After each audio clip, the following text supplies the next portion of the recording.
Welcome to The Hidden World of Women, a podcast brought to you by Women's Health and Wellbeing Services. My name is Emma and I'll be your host for today's episode. I'm joined today by an amazing woman, and I don't just say that because she's a fellow chocoholic.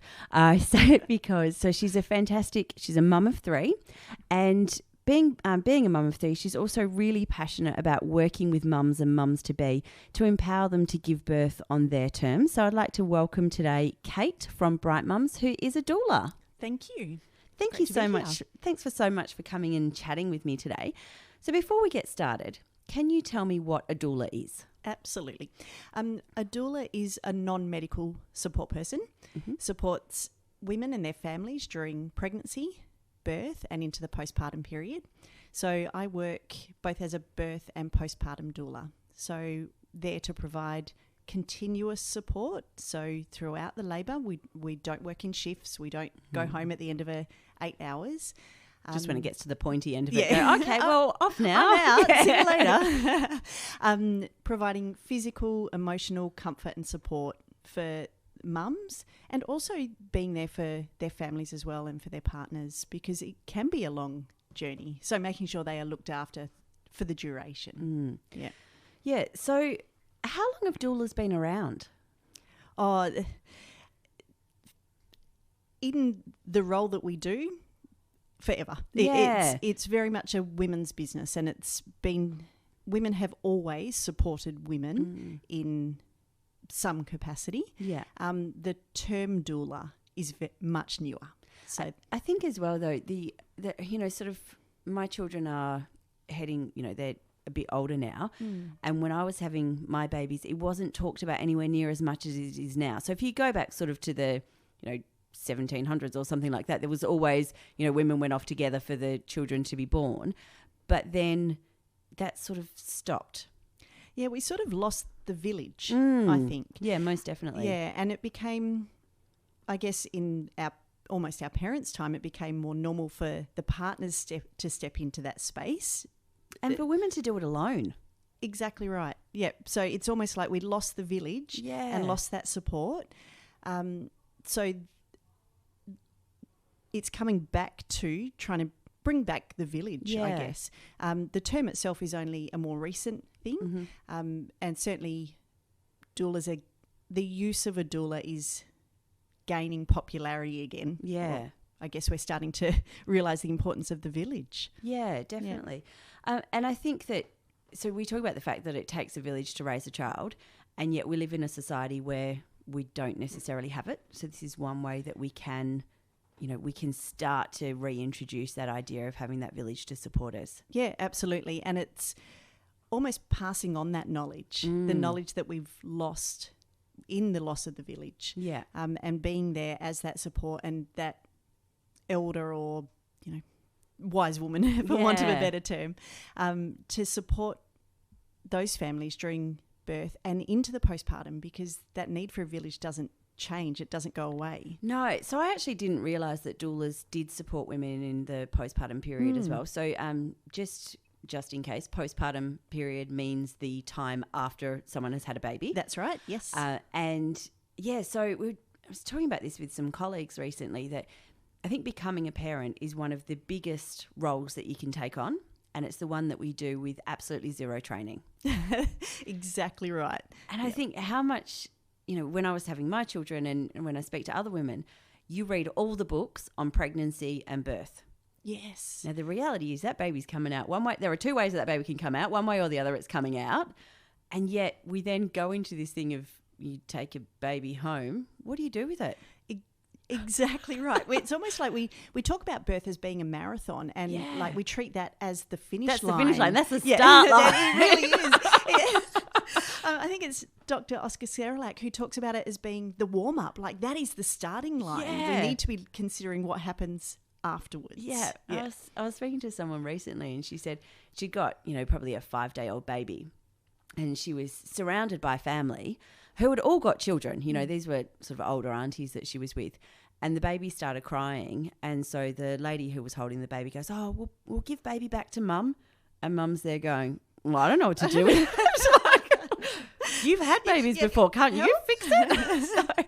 But yeah, that's exactly it. We just don't we don't have the training for it. So great to have somebody who can be there to actually support women and their families with how to look after this tiny little being. Exactly right. And I often say that babies don't come with manuals. It's a they real just shame, don't. isn't it? And it doesn't look anything like the Huggies ad either. It really doesn't.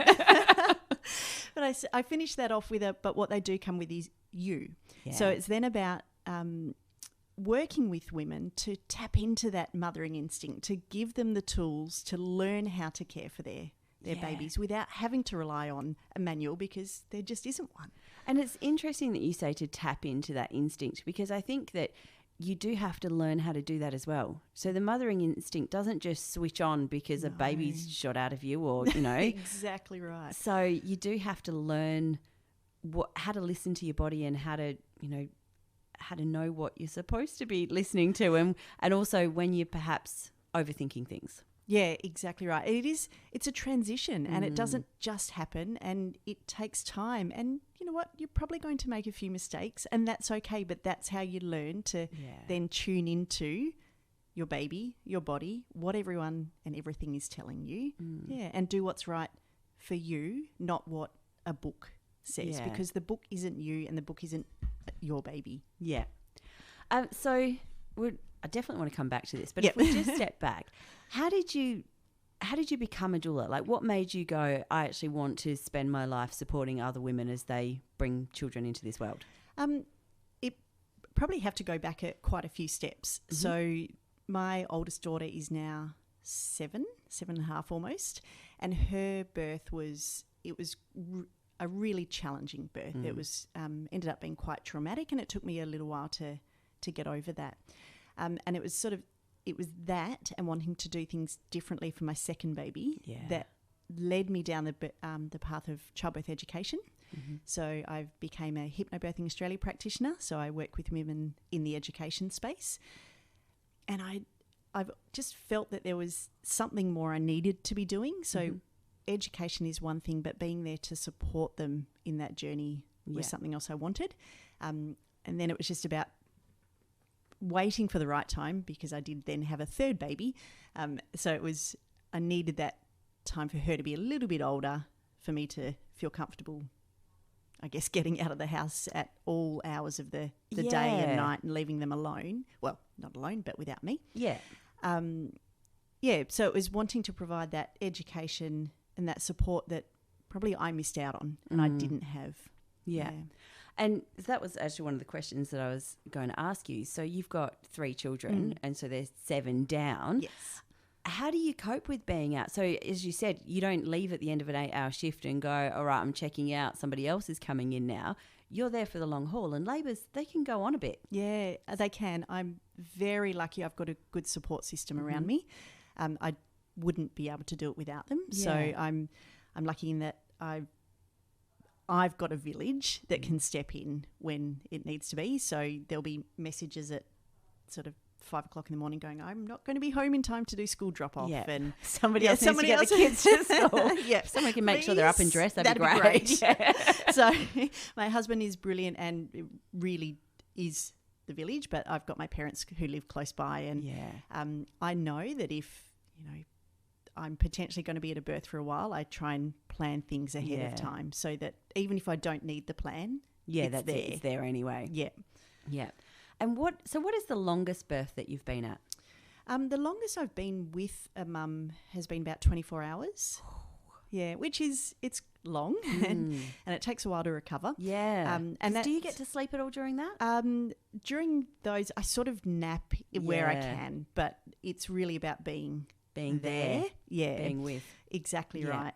So often I'll talk to the mums I'm working with, and if I can go into them when they're in that more active, established labour, rather than being there from the outset. From the induction or because then it could be days. Yeah. It really could. So it's about being there when they really need that support. And if it is going for days, then I can duck in and head home for a bit, get some rest, and then go back in. But we'll try and sleep when mum sleeps. Exactly right. On the couch.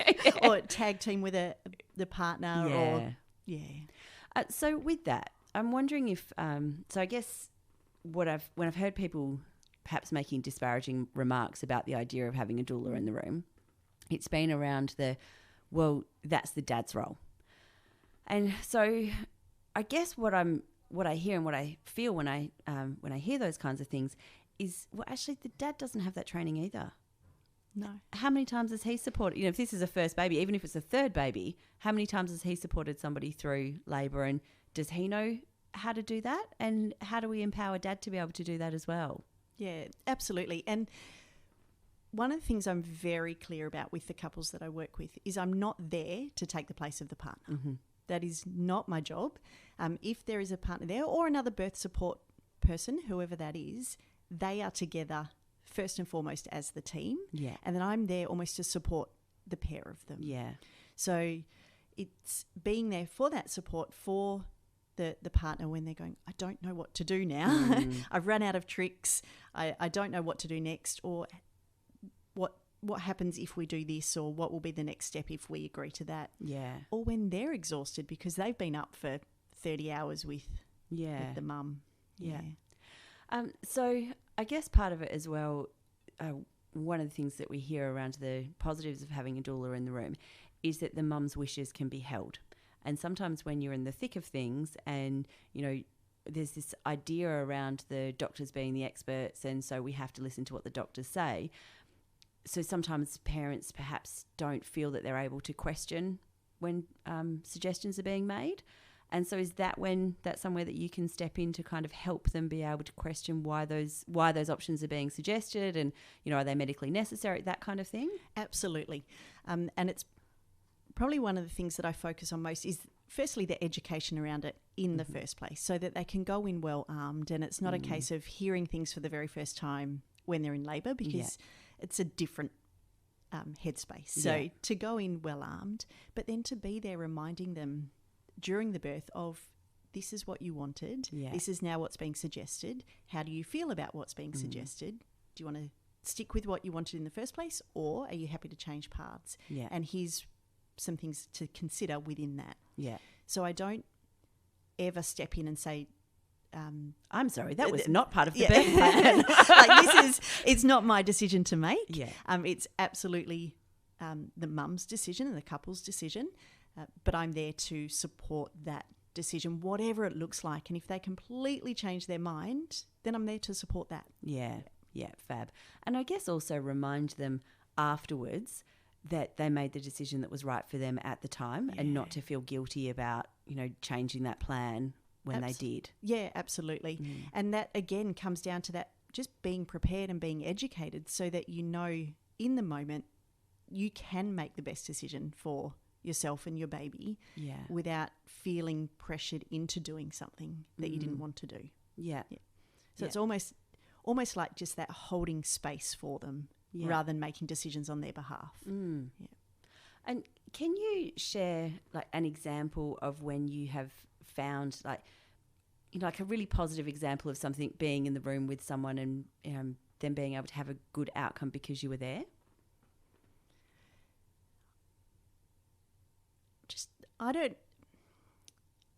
Trying to think of how to answer this without taking the credit. It's not my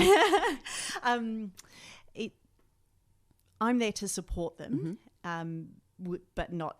I don't. What am I trying to say? It's not my doing that they've had a good experience. It comes from them as well.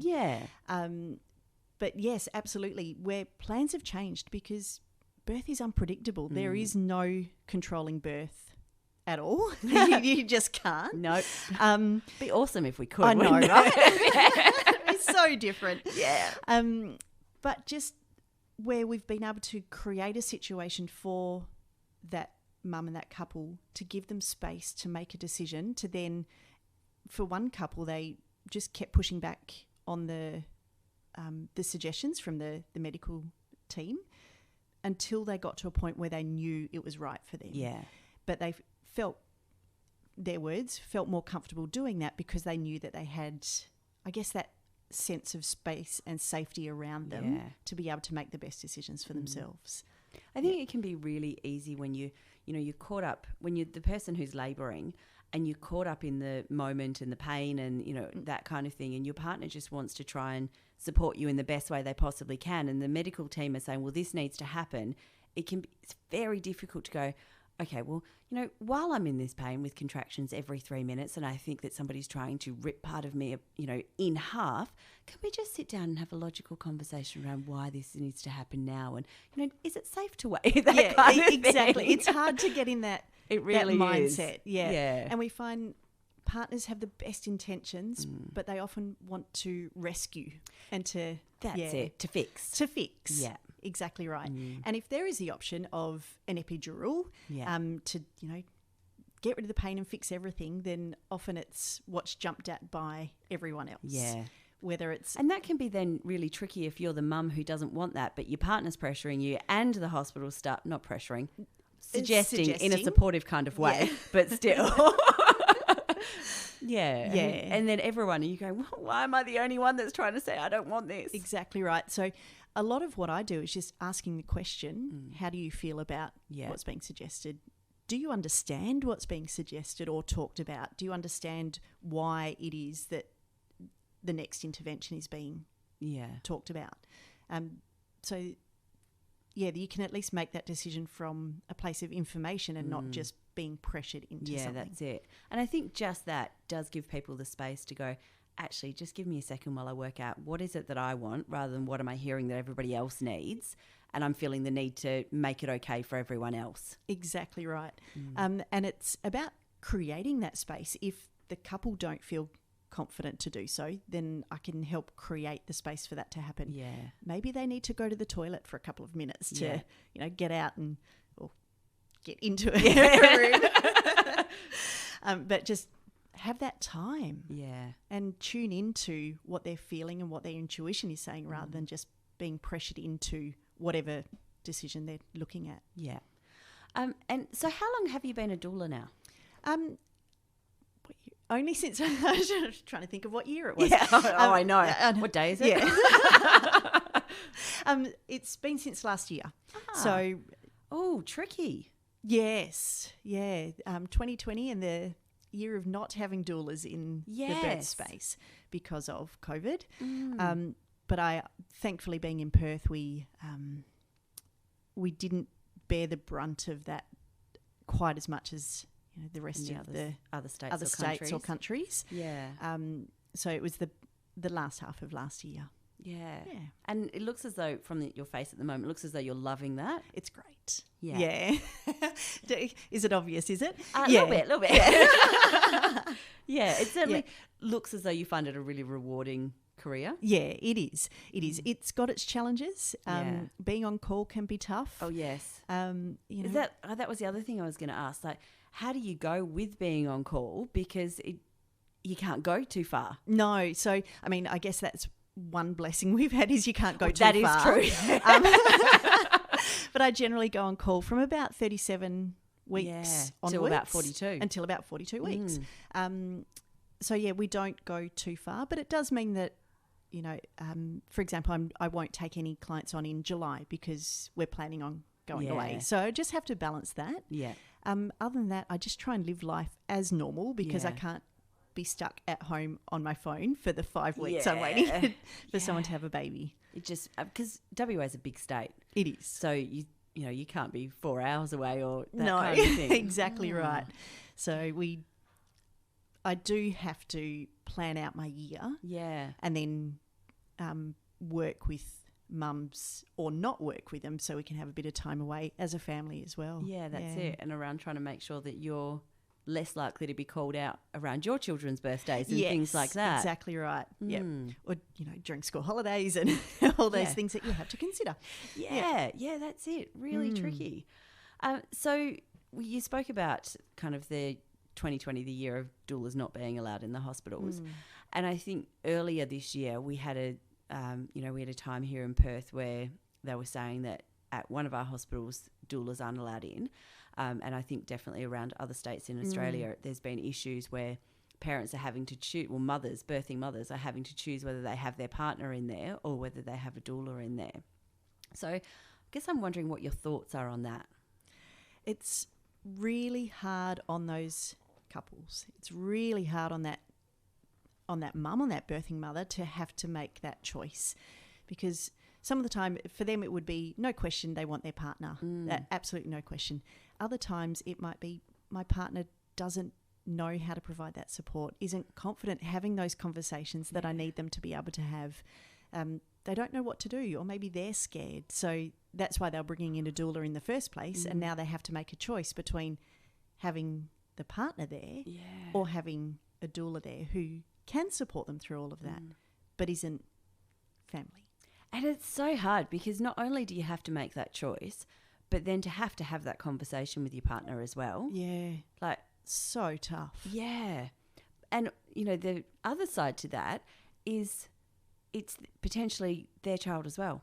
Yes. So to say, well, actually, I'm really aware that this is a huge milestone in your life, but actually right now I need to look after me, so you have to miss out on witnessing your child come into the world. That's right. And it's not even just the birth. With the restrictions around visiting hours and being on the maternity wards, there's big chunks of time in those first couple of days where families are just missing out on being together. Yeah, and I mean, even, you know, go back 18 months, when you had a baby, everyone can come and visit. That's right. And everybody does come and visit. Yeah. And it's one of the, you know, it's not one of the most exciting things about having a baby, but it is certainly something people look forward to, being able to show off their new baby.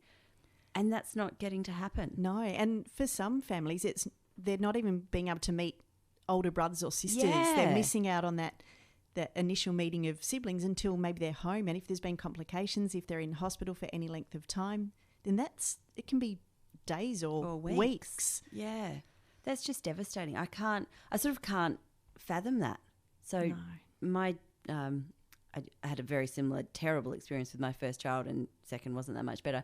Third ended up having to have a medically necessary cesarean. I had medically necessary cesareans with all of them. But we knew with my third baby that it was going to have to be a Caesar. And we knew what time I was going in, and we called as we were going in, and my mum had my two older children there. So as soon as I came out of recovery, my older children were there to meet their baby sister. They didn't know I was having her that day, so they came in and it was a surprise. Oh, that's beautiful. It was really lovely. Yeah. But they were there literally from the moment we were out of recovery. They were able to be there, and then my parents were able to come in. You know, like it was just that sharing the village. That's it. And being able to share the excitement and the joy and the love and all of that. And it's just devastating that parents are missing out on it. It is really hard, and it's not fair on them. There is, families everywhere having to make really tough decisions. Yeah, it really does suck. How do you think, so obviously you're working with parents in the postpartum period as well. How do you think that not being able to have their family there and not being able to share that in the way that we would have done 18 months ago, how do you think that's impacting families? I think for a lot of them it's overwhelming. It's often almost traumatic because they've had that support system taken away, basically. We've got mums who are often healing from birth. However baby comes out, there's that healing journey. We've got mums trying to breastfeed and who would need the extra support. Mums who potentially can't even get up out of a bed to pick up their baby, and now they're having to do it alone. So, it's tough. Yeah. And so I am having 3 medically necessary Caesars. I, do see a very big reason to have babies in hospitals. Yep. Otherwise, I would have died with my first baby. So definitely there's a reason to have babies in hospital. But I know that it is leading to parents thinking that they're going to have home births. Yes. But also, I think that there's kind of this idea that birth shouldn't need to be medical. And so getting parents home getting new mums and their babies out as quickly as possible. But establishing breastfeeding, it's not easy. So it's not. So because we're not able to have family and friends and small children going to the hospital to visit, I'm wondering if people are leaving the hospital sooner and how that's impacting their ability to breastfeed as well, with absolutely no support at all. Yeah, absolutely. And people are leaving hospital earlier to get home. We've also seen an increase in the number of home births because they just want to be home where they know they've got people around them. But I don't think we're set up as a system for new parents new mums going back into the home earlier. And look, some of the hospitals are brilliant at supporting breastfeeding. Others are getting there. They need to. There's still some room for improvement. Still some room for improvement. But there is something. So, yeah, we need that support afterwards, which we just don't have the systems in place for unless the mums are bringing in someone else, like a doula, or if they've been working with midwives who can then go out and visit, or they've got, they're in the position to bring in a lactation consultant. Yeah. So. And I was just going to talk about that with the idea of having the lactation consultant. And I know that there are some child health nurses that are lactation trained as well. And through King Eddie, there's obviously the lactation consultants that people can go and access there. But we don't see people breastfeeding, so we hear a lot about how important it is to breastfeed our babies, but there's not much in the way of role modelling for that. There's absolutely not. And this is something I talk about when I teach my childbirth education is for something that is so natural, it doesn't come naturally. No. And it's because we don't see it. Yeah. We again, it comes back to that village which we've lost. I remember breastfeeding my first, and it was, oh my goodness, it was such a journey to establish that. And I reckon it probably took us 12 weeks before we finally got there. And upon reflection, I'd never seen anyone breastfeed. No. Not at all. Same thing. And I hadn't seen anybody breastfeed at all. And there was just this idea that, it's okay to breastfeed, but make sure either it's not in public or it's discreet. Make sure everything's covered. And now, I'm not one to walk around and, actually, once when I was feeding my son, I did accidentally flash an entire neighbourhood, but I was very sleep deprived at the time. We've all done it. Yeah, that's it. We have all done it. But I'm not one to walk around and flash everyone everything on purpose. But at the same time, I'm feeding a child here. And it's not what you're doing. When you're breastfeeding, you are not walking around flashing everyone for the sake of flashing. You are feeding your child. Yeah. But there's such a stigma around breastfeeding in public and so much pressure to not show anything. Yeah. So we've lost, like you said, there's no role modelling. We've lost that. I remember when I had my son and I was walking around IKEA and, and I was just feeding him as I walked around IKEA. Next level breastfeeding. Yeah. And there was a man who was working and a teen boy who was working, and the man who was working made the teen boy come over and ask whether or not I would like to be shown where the parenting room was. And I was like, well, firstly, that's not okay. Like, it's not okay that the bloke didn't feel comfortable coming and asking me and made a teen boy do it. And I was like, no, I'm fine, thank you. And he's going, but we've got a parenting room with a door. No. Honestly, I'm fine. He's fine. See how he's quiet? Yeah, everyone's happy. And he was just absolutely mortified. And this man's going, but she can't walk around feeding a baby. I was like, well, it's better than the alternative. Exactly right. Yeah. But it's just a constant message that we hear. Yeah. And I remember seeing there was another small child there who was just staring. And the mum's going, oh, don't look. I was like, well, honestly, you couldn't see anything. Yeah. My son had a big head. So you couldn't see anything at all. But actually, what's wrong with children seeing somebody breastfeed a child? How do we teach I've got 3 daughters. How do we teach our daughters how to feed their kids if they don't get to see it? Yeah. That's exactly it. And we do hear how important it is to breastfeed our children. So surely we actually need to see that, because like mothering instinct, breastfeeding isn't natural for probably most of us. Yeah. I'd say for some people, sure, it does come easily, but for quite a few of us, it's tricky. It takes some learning. It's a learning journey for you and your baby. And the baby. That's exactly it. Because it doesn't come, I see these videos where they put the baby on the mum's stomach and the baby wriggles up and just lashes on and feeds. That was none of my 3 kids. They do have that natural instinct to do it, but then we interfere so much in that process, in that first couple of hours after birth, where we should be supporting that natural process, but we interfere and people get in the way, and mum and baby are weigh and clean and all of that kind of stuff. Exactly. We disrupt nature's process, so we lose that to a degree, and then we almost need to unlearn what we've learnt and just go back to that instinctive side. But we need support to do that. So I'm guessing is that part of the way that you support parents in the postpartum period? In the Unlearning? Yeah, it kind of is. To not rely on a book or Google or a Wonder Weeks app. Which, quite honestly, is a really terrible name for it. They're not Wonder Weeks. They wonder why I had a baby week. So. Exactly right. But just to listen to what your baby's telling you. Listen to what your body is telling you, and to really start to pay attention to you as that mother-baby dyad and what's happening in that space. That's it. And listen to what your body's telling you. Sleep. Oh, sleep. Yes. And I think this idea that, while baby's sleeping, I better clean the house. No. So wherever your standards for cleanliness are now, drop them about 10 rungs, have a look around, drop them another 10 rungs, and maybe settle there till they're about 16. As a mum of a 3-year-old, almost 3-year-old, yes. Yeah.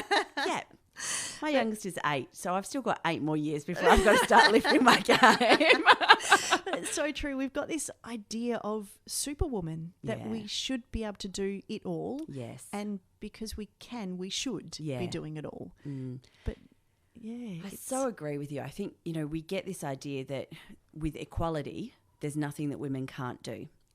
The thing is, have you ever seen men be in a situation where they're expected to do it all at once? Exactly right. Just because they can doesn't mean they do it all at the one time. So why is it, as women, we feel like we need to be having our career at the same, working as though we don't have children, raising our children as though we don't have a job, making sure we're volunteering, are we on the PTA, is our house clean? Like all of these things that we have to do all at the same time, it's just we put so much pressure on ourselves. We really do. And we're doing it in a system that isn't designed to support us doing it. That's exactly right. We are in a system that expects us to work like we don't have children, and then be at home like we're not also meant to be earning a living. Yeah. It's just not, we don't have the village to support us doing that. So this is something that I whinge about a lot. So I'm not soapboxing. Do you have any suggestions? We're going off topic, sorry. But do you have any suggestions as a society? What do we need to be doing to stop that? Since, it's society's expectations. We make up society. So what do we need to do? Oh, that's a big question. Yeah, sorry about that. I think we need to, we need to look at the value we have as mothers. We need to really look at what we contribute, what we do, the importance of being a mother. Yeah. Because we've taken on this superwoman role because we've almost forgotten the value of that. And I hear it a lot when whenever I meet people for interviews and that kind of thing, the first thing I'll say to people is, tell me a little bit about yourself. The number of times that I hear, I'm just a mum. Oh, I know. You're just a mum? Like, this is one of the hardest roles you possibly have. There's no qualification for it. There's no training for it. You are doing everything with one hand tied behind your back half the time. And, these stages come complete. You just think, I've got this. I think I know what I'm doing. Something comes and you think, well, I didn't see that coming. Yeah. You got to relearn again, and you're just a mum. Okay. Or, I hear other people, I'm just a receptionist, or I'm just a, whatever that is. I really think, as you say, we need to honour what it is that we actually do. In whatever capacity. Yeah, whether you've birthed a child or not, or you've got a project that you're working on, value what it is that you're doing in that space. Yeah. And we had somebody who was in a meeting last week who said, I'm just a receptionist. And I was like, okay, we're just going to revisit that for a minute, because you get that our organisation falls down without you, right? Yeah. So there's no such thing as just a receptionist. There's no such thing as just a cleaner or just a whatever that is. We really need to take a moment and go, actually, everybody here has a valued role, and our entire organisation, society, community, whatever it is, falls down if those roles aren't being fulfilled. Exactly right. And how often would you hear a man go, I'm just a... Yeah. It just doesn't happen. No, it really doesn't. It's such a a woman thing to do. Yeah. And I think the stats say something like men oversell themselves by a minimum of 33% and women undersell themselves by a minimum of 33%. Easily. Yeah. And that's it. And I kind of look at it and go, I wonder who you're surveying, because most women I know would undersell themselves by at least double that. Absolutely. Yeah. And just going back to what you were saying before about the, we're not given any training for this. There are no qualifications. And every transition is something new. Yeah. And I think we just need to give ourselves a little bit of kindness in that. Yeah. And understand that it's a thing. It's matrescence. It's learning.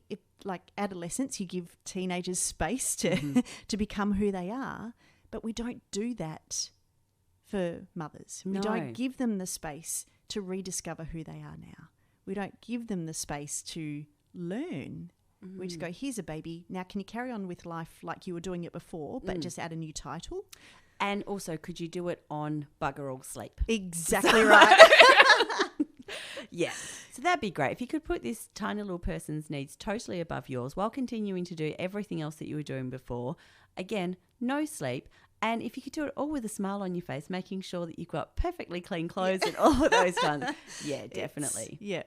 And I think that's probably one of the things that leads to the huge amount of mother guilt that we hear about and experience all the time.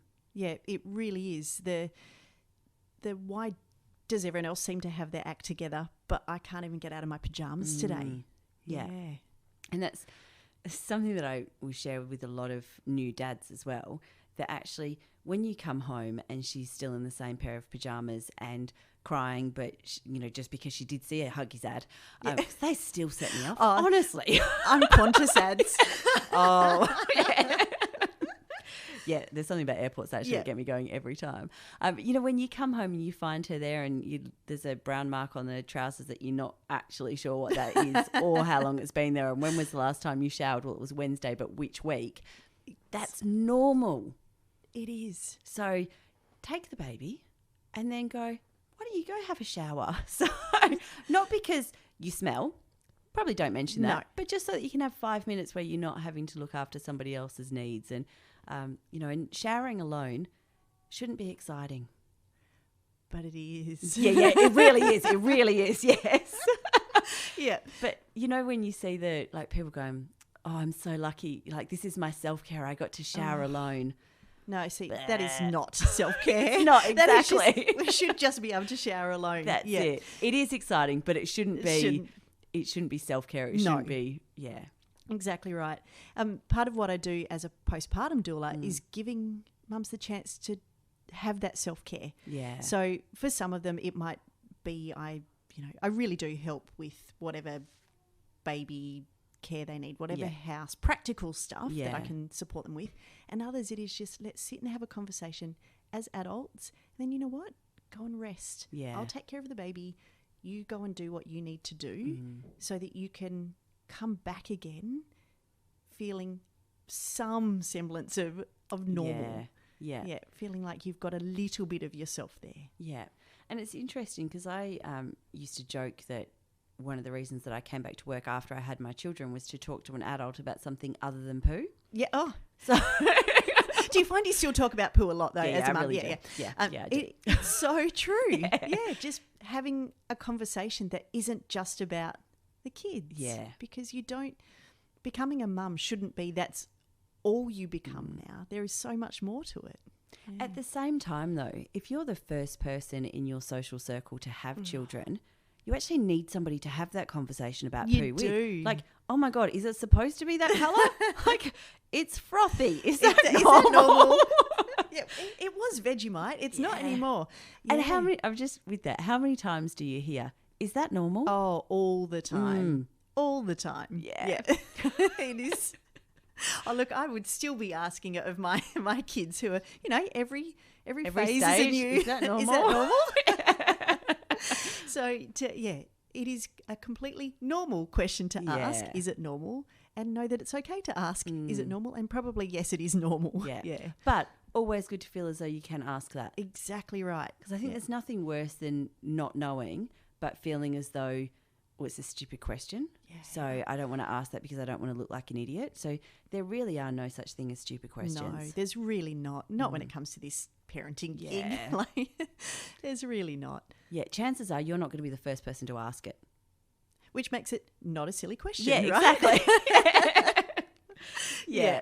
So, and I think one of the things I struggled with the most with my first baby was that isolation that came with being a new mum, and particularly because I was the first of my close friends to have a baby. Yeah. So I didn't have that person to bounce ideas off, or all of a sudden the social circle seems to disappear somewhat because you've now had a baby and you can't just drop everything and head out.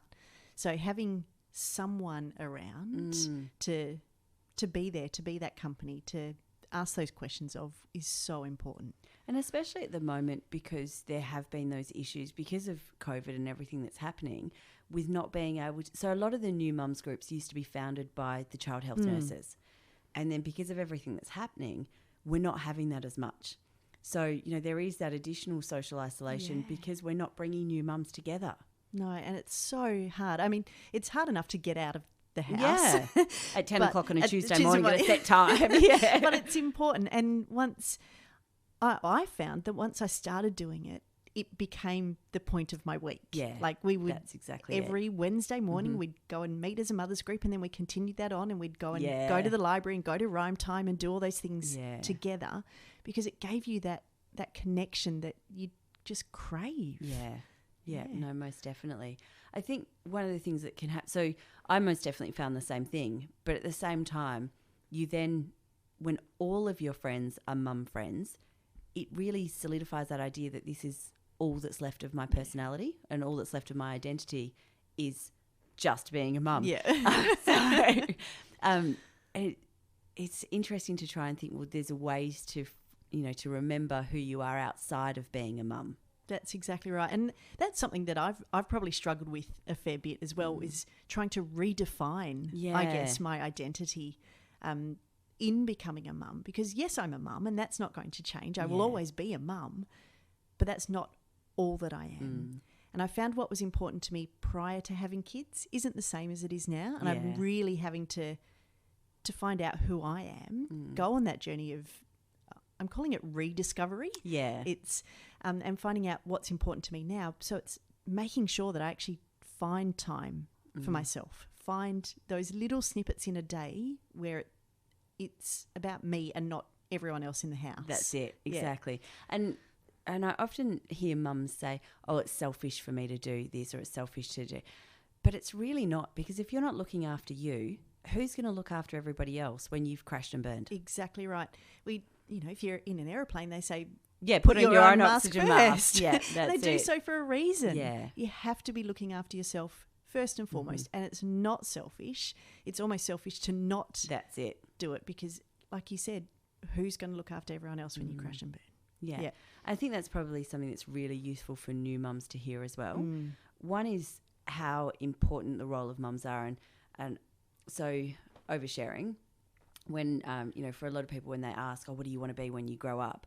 I used to have nightmares that I would accidentally become a nun and I wouldn't be able to have children. I know, totally insane. Non-religious family. And I was so worried I'd accidentally become a nun. I know. Just fall into that. But because for me, that's all I wanted to be. I wanted to be a mum. And then, when I was quite young when I had my first child, and I wasn't that young. I was, but I was quite young compared to society's expectations of how old parents should be these days. And people going, well, what about your career? Well, yeah, great. But I actually want to be a mum. And that's okay. It's okay to want to be a mum. Yes. It's okay to see that there's value in that and to be excited about being a mum. Absolutely. And that it is okay, and to look for those moments and appreciate them. And then, you know what? Also know that on the flip side, it's not all going to be like that. Exactly. You can be a mum and have a career and have hobbies. Oh my goodness, imagine having a hobby. And it's okay that if you don't love every moment. We've got such a rhetoric around you have to love every moment of being a mum, but no one loves every moment of everything they do. So no. My youngest child had food poisoning in the middle of the night during a power out. Oh, no. A couple of nights ago. I can tell you that is one of my lowest points of parenting.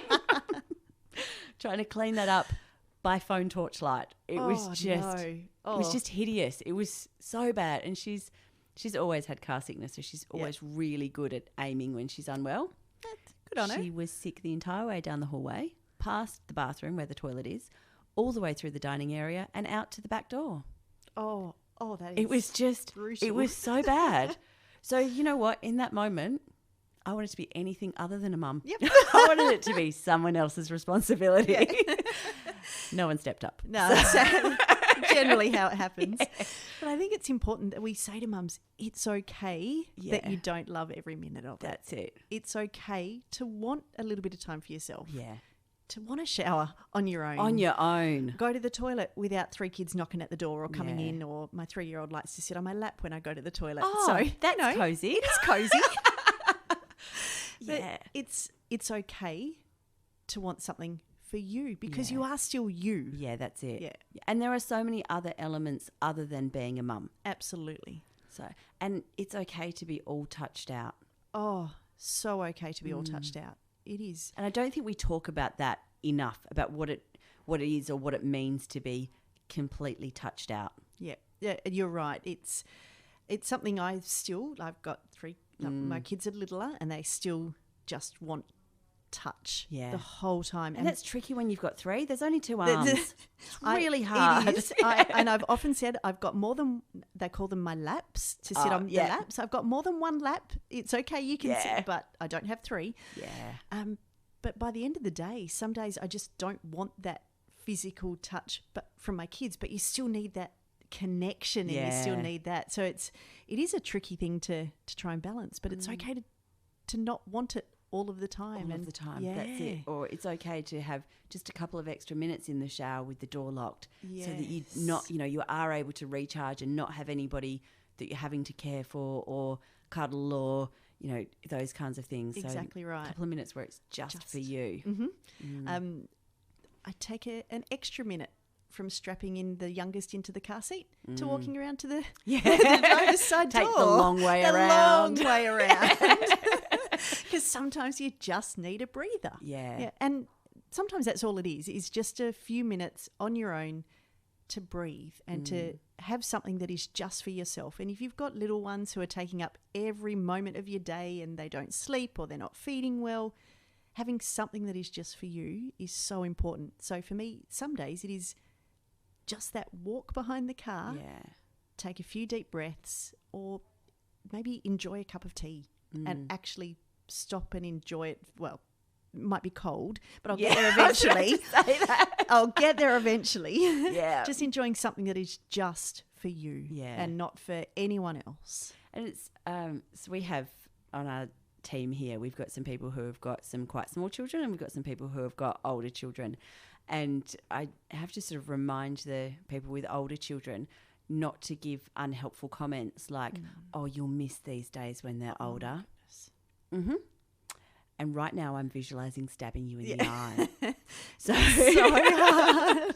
So I think, comments like that, really probably not helpful. Not helpful. Sleep when the baby sleeps is so important. We know that, but you don't need to hear it when the baby's not sleeping. No, that's exactly it. Enjoy every minute of it because it doesn't last. It's too hard. You can't. That's it's exactly a really tricky thing to be. And it's generally said with the best intention. Oh, it's always said with the best intentions, but that doesn't help at the time. No, not when you've got a sleep-deprived, screaming baby in your arms. And I was out at local shops and there was a very, very distressed child, and my mum, trying to be really helpful, said, oh, someone's not happy, are they? And I was like, really? Like, the mum can clearly tell that the child's not happy. How do you think that's helpful? And she was like, oh, yeah. I said, instead, tell her she's doing a great job. Oh, honestly, the best thing you can, the best thing you can hear. I remember having almost just bursting into tears one day at the supermarket checkout because at the time, 2-year-old was a 2-year-old who was just running everywhere and being generally 2. And I had my other 2 with me who were just wanting everything on the shelves. And one guy stopped me and he just said, "You're doing such a good job. Just keep going." And I almost just burst into tears on the spot. I needed to hear it. At the moment, I probably didn't feel like I was doing a good job, but someone else outside of me recognised the situation. Yeah. Because we are so good at seeing what we're failing at. Oh, yes. And yet, if it was your friend, if it was your enemy, you would be able to go, yeah, but look at all these amazing things. Exactly right. Your children, they're fed. You know how you can tell they're fed? Because their food's all over their face. Yeah. That shows that they're fed. You know? Exactly. So your children are fed. They are with you. They are happy. They are loved. They are healthy. You are together. Look at all these things that you're achieving. Yes, their clothes don't match. Or because with me, I wanted to have badges for my children that said, guess what I dressed myself today, because I didn't want credit for it. But, they're independent enough to dress themselves. Like, how amazing is that? Rather than looking at the fact they've chosen mismatched clothes, can we go, yes, but you're raising independent children who can dress themselves. Exactly right. So why can we do that for other people and yet we can't do that for ourselves? Yeah, I think it's a conditioning thing. I think we're so hard on ourselves, but it's one of those things that I say to everyone I work with. Talk to yourself like you would your best friend. If your best friend was sitting here right now feeling like you do in the situation you are, what would you say to them? Yeah. And just talking to I call her the inner mean mama, the inner critic. What would you say to her? Yeah. If she was your best friend? Yeah. And they say, silence is gold and duct tape is silver. Just duct tape that inner voice up, honestly. Love that. Yeah. Love that. So I've gone totally off track. It's very unlike me. Sorry, there's tangents that go all over the place. So coming back to the idea of being a doula, what would you say is the best thing about having a doula in the room with you when you're having a baby and then with you to support you during that postpartum period? I think the words "with you" just then summed it up. Like, it's knowing that you've got someone who is with you, there to support you, who is not employed by the hospital system or, the birth centres or whomever. They don't have an agenda. Mm-hmm. They are employed to work with you as the mum. So it's supporting whatever your decisions are. It's being there as someone to talk to and just bounce ideas off without forcing decisions or getting you to go down a particular path. But it is really bringing that village that we don't have anymore back to you, but without the unhelpful advice from, Auntie Joan or whomever. Yeah, that's it. And there's an idea that perhaps people who are likely to have a doula is kind of, it's a really hippy-dippy type thing. So what are your thoughts around that? I am probably the least hippy-dippy person you would meet. I am very much into evidence and research, and I like to read into things before I go down a particular path. And anyone who knows me would understand that I am not hippy-dippy in any way, shape or form. I'm also married to a maths teacher who's very logical, analytical, so you can see where this is all going. But it's not about a particular birth path. One of my last clients was a mum who had decided early on she wanted a cesarean, and that was the best thing for her. So then it was supporting her on that particular journey. Yeah. So it's not for a particular birth. It's not for a particular, this is how you have to have your baby. It is just for anyone who wants to feel supported, to have that continuity of support, which we lack in our birthing system so greatly, and to have someone with you afterwards who can be there to go, it's okay. Yeah. You are doing a good job. And also I think to have somebody with you afterwards that's non-judgmental. So after I had my first child, it turned out that they'd accidentally sewn a whole heap of my insides into muscles that really shouldn't have been like that. And so when I mentioned it to the midwife that came out to the house, she's like, well, you clearly have a low pain threshold, don't you? And actually that's really not supportive. No. So really what we need is for someone to go, you know what, it sounds like perhaps maybe you might need to go. And we had another woman who, when she had her last cesarean, she ended up with an infection. Now what she needed was for her husband to say, get in the car, we're going to the doctor. What he said instead was, do you think perhaps you should go to the doctor? And she's like, no, I'll be fine, until she ended up on a drip and hospitalised for 3 weeks afterwards because, having to have major surgery. So it's kind of that thing of going, actually, I'm going to take that decision off you and I'm going to tell you that right now you need some extra support. Yes. And look, as a doula, we're non-medical. We're not in the place to provide any form of medical advice, but we can go, here's where you that's it. Here's where you can go for support. Exactly right. Here are people who can support you. And it's in a completely, like you said, non-judgmental way. Your decision is your decision. I'm there to support your decision, whatever that happens. Sometimes as mums, sometimes as women, we need somebody to step in there and go, you know what? You need some extra help here. Yeah. And here are some places that you can go for that. And men, particularly when people have just had babies, I don't want to upset her. So if she thinks that she doesn't, then I'm not going to say anything. But exactly right. And it's all in the delivery, so to speak, of that. So it's not this is not my telling you what to do. But when you're in the thick of it, when you're sleep deprived, when you can't think straight anymore, having someone say to you, here's something worth thinking about. Let's try and get that happening. Definitely. So before we wrap up for today, have you got any final thoughts you would like to share around, anything really? Just throw that open. This could go anywhere. I think to anyone who's even remotely considering having a doula, having that extra support, really do look into it because you can find the best person for you. And that's important as well, that if you're considering hiring a doula, interview them, get to meet, That's it. You're going to be spending potentially a lot of time with this person during a labour. There needs to be a good fit. Exactly right. Yeah. So feel okay interviewing a whole bunch of people, saying yes to the one that suits you and no to the ones that don't. But don't underestimate the power of having continuous support through that pregnancy, birth, and postpartum period. Yeah, it makes a difference. Fantastic. Thank you so much for sharing your thoughts and your time and all of your energy with us today. Thank you. Appreciate it. Thanks for having me.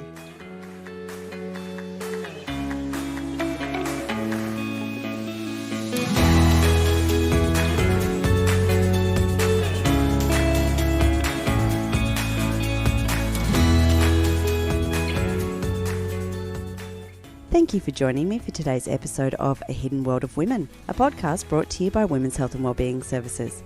For more information on the services we offer, head to whws.org.au or Women's Health and Wellbeing Services on YouTube and social media. Looking forward to the next episode where we uncover the hidden world of women.